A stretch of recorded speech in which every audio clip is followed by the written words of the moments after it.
پخوانی قبایلی ضلع خیبر کې په پاک افغان لویه لاره د افغانستان او خواوشا سیمونه راتلونکي ماشومانو لپاره ځانګړي پولیو ټرانزیټ پوینټ جوړ کړل شوي دي چېرته چې په ګاډو کې راتلونکي ماشومانو ته د پولیو ضد څاڅکي ورکول کیږي. د افغانستان او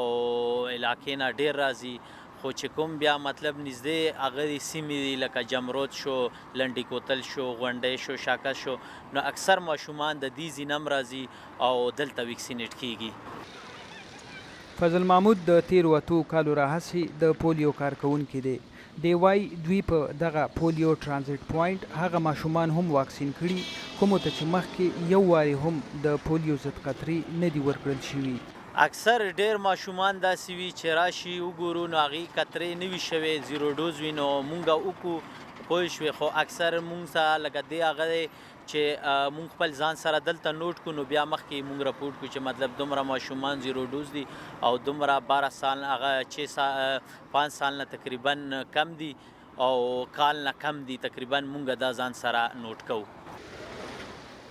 زیاتوي په پاک افغان لویه لاره په هر کمپاین کې په سلګونو ماشومانو ته د پولیو ضد څاڅکي ورکول کیږي کوم چې د لرې پرتې سیمو څخه پیښور یا د هیواد نورو سیمو ته سفر کوي. نو دلته خو چې څومره ماشومان مطلب راځي په دې یو کمپین کې مونږ تقریبا په سوونو ماشومان مونږ ویکسینیټ کوو،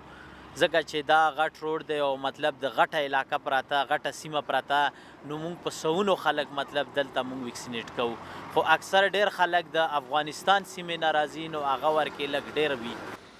په خیبر ضلع کې په داسې حال کې د 5 ورځو د پولیو کمپاین دوام لري چرته چې نن د پولیو ټیمانو په سکوټۍ ماموره پولیسو اهلکارو باندې وسلوال برید شوی. دا پیښه د ضلعې لرې پرتې سیمه تیرا کې شوې چې په ترس کې 3 پولیس زوبل شوي دي.